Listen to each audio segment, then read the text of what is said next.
नमस्कार विद्यार्थियों, दुष्यंत विद्यापीठ स्कूल की ऑनलाइन क्लास में आपका स्वागत है। राजनीति विज्ञान क्लास में आज हमारा पाठ है पांचवा पाठ। पाठ का नाम है कार्यपालिका, जिसमें राष्ट्रपति और जो संघीय मंत्रिपरिषद हैं उसके बारे में हम अध्ययन करेंगे। देखो, सबसे पहले कार्यपालिका।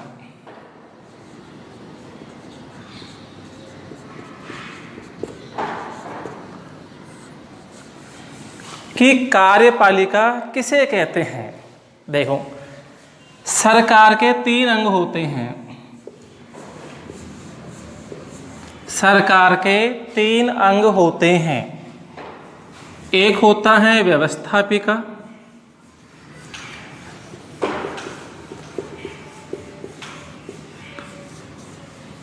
एक होता है कार्यपालिका,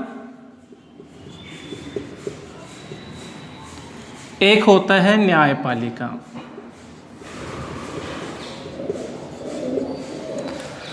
किसी भी देश में सरकार के मुख्य रूप से 3 अंग होते हैं। 3 अंग होते हैं। पहला है व्यवस्थापिका, जिसे हम संसद भी कहते हैं। क्या कहते हैं? संसद कहते हैं इसे। दूसरा है कार्यपालिका, जिसमें वहाँ का जो शासन अध्यक्ष होता है, राष्ट्रपति हो या प्रधानमंत्री हो, और उसकी मंत्री परिषद होती हैं। तीसरा है न्यायपालिका। तो ये सरकार के 3 अंग होते हैं। इन तीनों अंगों के अलग अलग कार्य होते हैं। जो व्यवस्थापिका है, संसद है। व्यवस्थापिका जो संसद है, उसका मुख्य कार्य होता है कानूनों का निर्माण करना।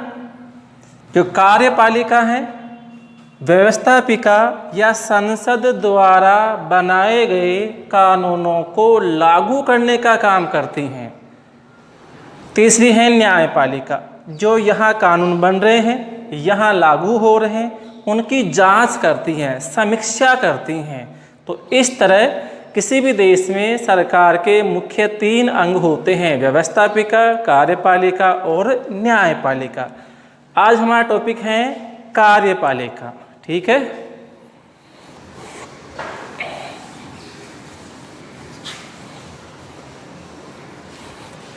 कार्यपालिका किसे कहते हैं? देखो, कार्यपालिका क्या होती हैं? व्यवस्थापिका द्वारा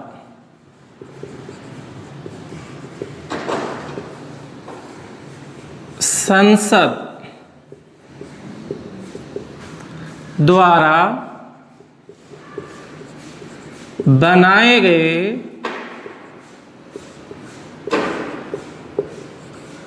कानूनों को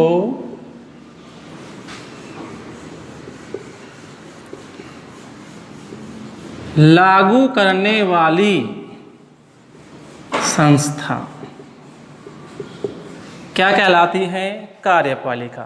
कि जो व्यवस्थापिका है, संसद है, द्वारा बनाए गए कानून, किसी भी देश की संसद है, व्यवस्थापिका है, वही कानूनों का निर्माण करती हैं। तो व्यवस्थापिका जो कानून बना रही हैं, संसद जो कानून बना रही हैं, उन कानूनों को जो संस्था क्या करती हैं? लागू करती हैं। उसे हम कार्यपालिका कहते हैं। अलग अलग देश में है, अलग अलग कार्यपालिका पाई जाती हैं। तो कार्यपालिका के प्रकार: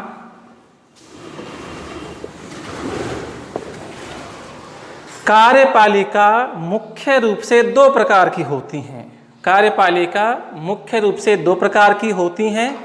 एक है संसदीय कार्यपालिका,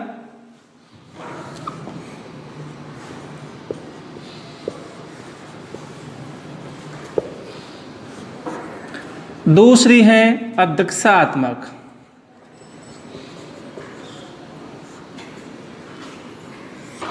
और एक और होता है अर्ध अध्यक्षात्मक कार्यपालिका। कार्यपालिका मुख्य रूप से तो 2 प्रकार की होती हैं, लेकिन प्रकार कितने हैं? 3रा प्रकार भी हैं। पहली है संसदीय कार्यपालिका, दूसरी है अध्यक्षात्मक कार्यपालिका, तीसरी है अर्ध अध्यक्षात्मक कार्यपालिका। ये कुछ ही देशों में पाई जाती है, लेकिन मुख्य रूप से संसदीय कार्यपालिका और अध्यक्षात्मक कार्यपालिका ही पाई जाती हैं। संसदीय कार्यपालिका किसे कहते हैं? वह कार्यपालिका जहां संसदीय कार्यपालिका में व्यवस्थापिका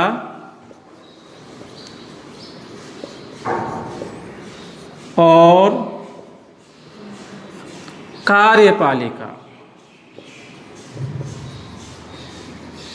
में घनिष्ठ संबंध होता है।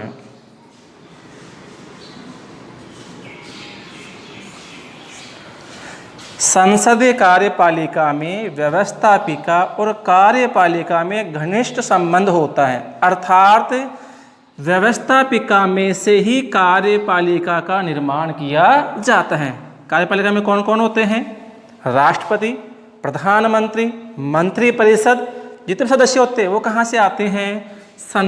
व्यवस्थापिका अर्थात संसद में से ही आते हैं। अर्थात जो कार्यपालिका होती हैं वो व्यवस्थापिका के प्रति क्या होती हैं? उत्तरदायी होती हैं।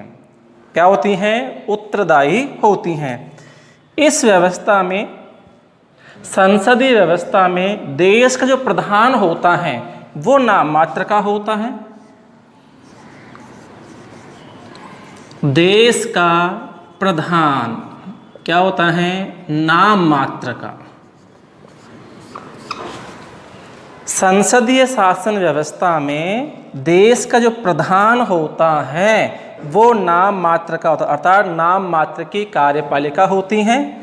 और जो सरकार का प्रमुख होता है वो क्या होता है? वास्तविक कार्यपालिका, अर्थात वास्तविक शक्तियां सरकार के प्रमुख के पास में होती हैं तथा जो देश का प्रधान होता है वो क्या होता है? नाम मात्र का होता है। यहाँ नाम मात्र कौन है? चाहे हम राष्ट्रपति कहें, चाहे हम क्या कहें? राजा कहें। देश का प्रधान क्या होगा इसमें? या तो राष्ट्रपति होगा या क्या होगा? राजा, रानी, जो भी हैं। सरकार का प्रमुख कौन कहलाता है यहाँ पर? प्रधानमंत्री। और उसकी मंत्रिपरिषद क्या है? वास्तविक शक्तियों का प्रयोग करते हैं। तो संसदीय शासन व्यवस्था वह व्यवस्था है जहाँ पर व्यवस्थापिका और कार्यपालिका में घनिष्ठ संबंध होता है तथा जहाँ देश का प्रधान नाम मात्र का, जैसे राष्ट्रपति या राजा कोई भी, तथा सरकार का प्रमुख क्या होता है? वास्तविक शक्तियों का प्रयोग करता है। उस व्यवस्था को संसदीय कार्यपालिका, संसदीय व्यवस्था कहते हैं। दूसरा है अध्यक्षात्मक। इसके विपरीत है ये अध्यक्षात्मक। हम उदाहरण लेते हैं, भारत, इंग्लैंड। भारत में देश का प्रधान कौन होता है? राष्ट्रपति होता है। इंग्लैंड में कौन है? राजा या क्राउन या वहाँ की महारानी है। और वास्तविक प्रमुख कौन होता है? प्रधानमंत्री होता है। दूसरा देखो अध्यक्षात्मक, वह शासन व्यवस्था जहाँ पर देश का और सरकार का प्रमुख, देश का भी और सरकार का प्रमुख एक ही व्यक्ति होता है, अर्थात सभी शक्तियां राष्ट्रपति के पास में होती हैं, उसे कहते हैं अध्यक्षात्मक शासन व्यवस्था। किसे कहेंगे? वह व्यवस्था जहां पर देश का प्रमुख तथा सरकार का प्रमुख या सभी शक्तियां एक ही व्यक्ति किसके पास में? राष्ट्रपति के पास में होती हैं, उसे हम अध्यक्षात्मक शासन व्यवस्था कहते हैं। एग्जाम्पल हम कहें अमेरिका। कौन है? America, USA.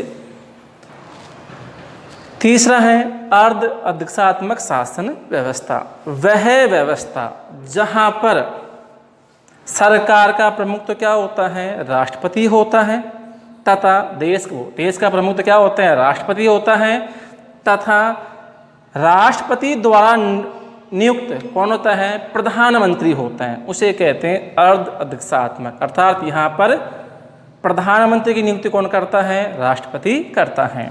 जैसे रूस, श्रीलंका।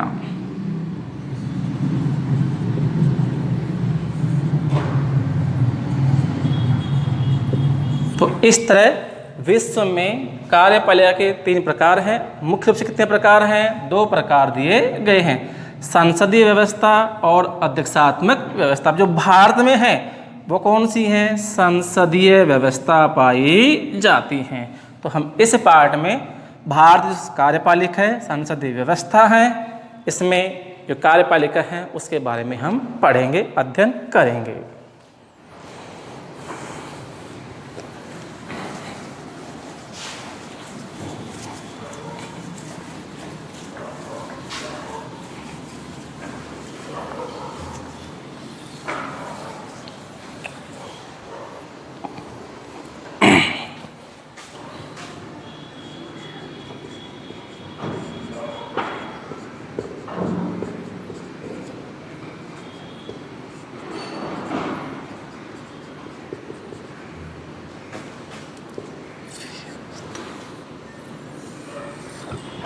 देखो, भारत में संसदीय व्यवस्था पाई जाती है, अर्थात भारत में देश का प्रमुख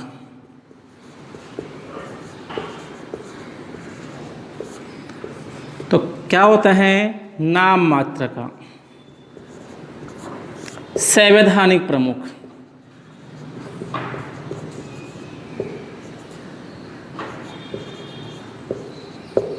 कौन होता है? राष्ट्रपति।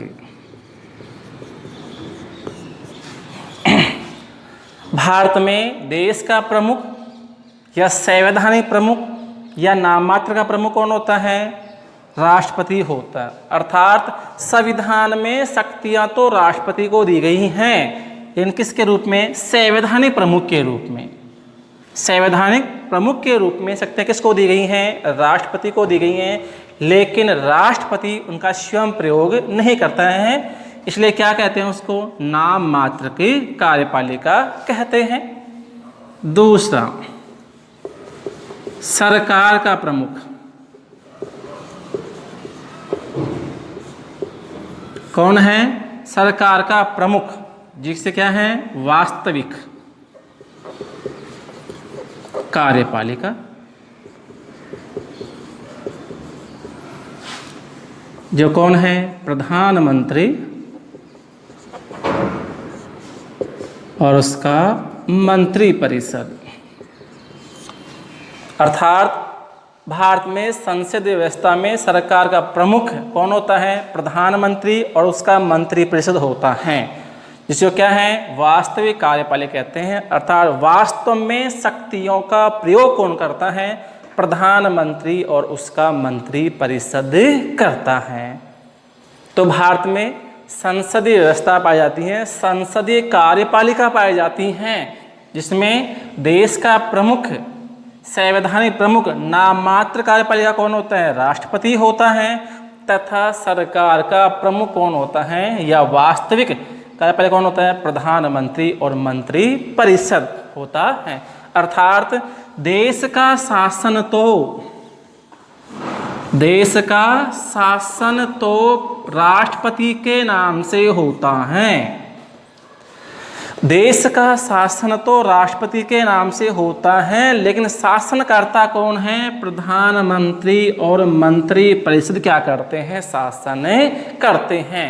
इसलिए भारत में क्या है? संसदीय व्यवस्था पाई जाती है, जो कहाँ से ली गई है? इंग्लैंड से ली गई हैं। कहाँ से ली गई हैं? इंग्लैंड से ली गई हैं। इंग्लैंड की संसद को संसदों की जननी कहते हैं। दुनिया में सबसे पहले जो संसदीय व्यवस्था शुरू होती है कहाँ होती है? इंग्लैंड में होती हैं, और भारत में भी इसी इंग्लैंड से संसदीय व्यवस्था को अपनाया गया था। ठीक है, अब हमारा जो कार्यपालिका है उसमें हम सबसे पहले राष्ट्रपति के बारे में क्या करेंगे? अध्ययन करेंगे। किसके बारे में? राष्ट्रपति के बारे में अध्ययन करेंगे।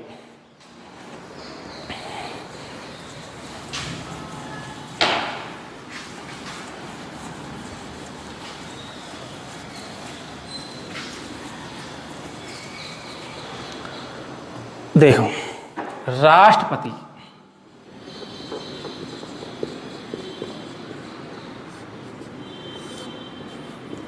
भारत का राष्ट्रपति, हम अध्ययन कर रहे हैं भारत के राष्ट्रपति के बारे में कि भारत का राष्ट्रपति कौन होता है। तो राष्ट्रपति देश का संवैधानिक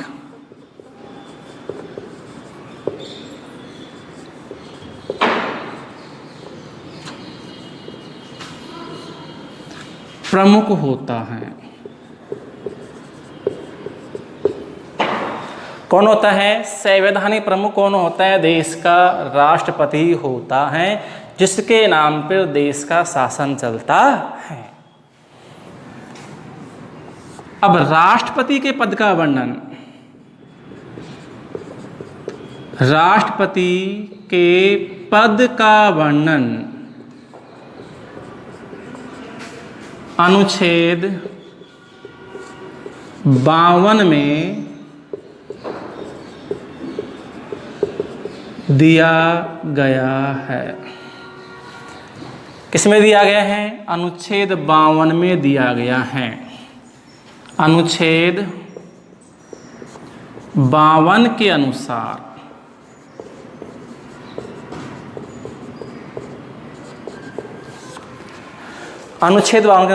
भारत का एक राष्ट्रपति होगा।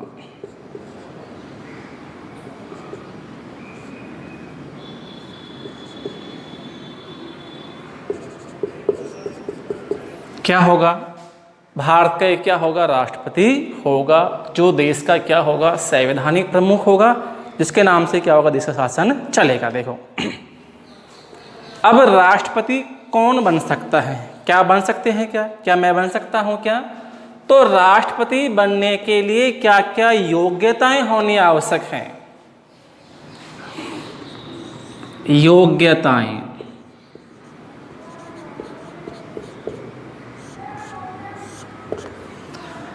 राष्ट्रपति बनने के लिए क्या क्या योग्यताएं होनी चाहिए? देखो कि कौन व्यक्ति राष्ट्रपति बन सकता है, कौन नहीं बन सकता है।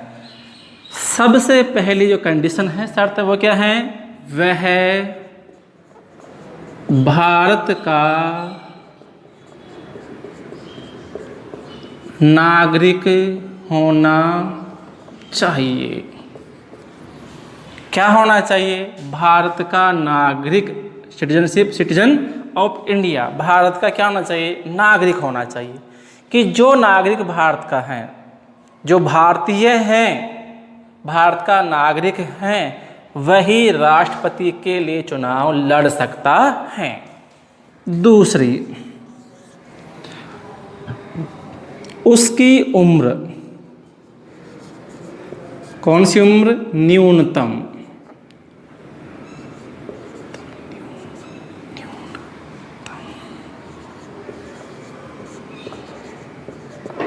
35 वर्ष।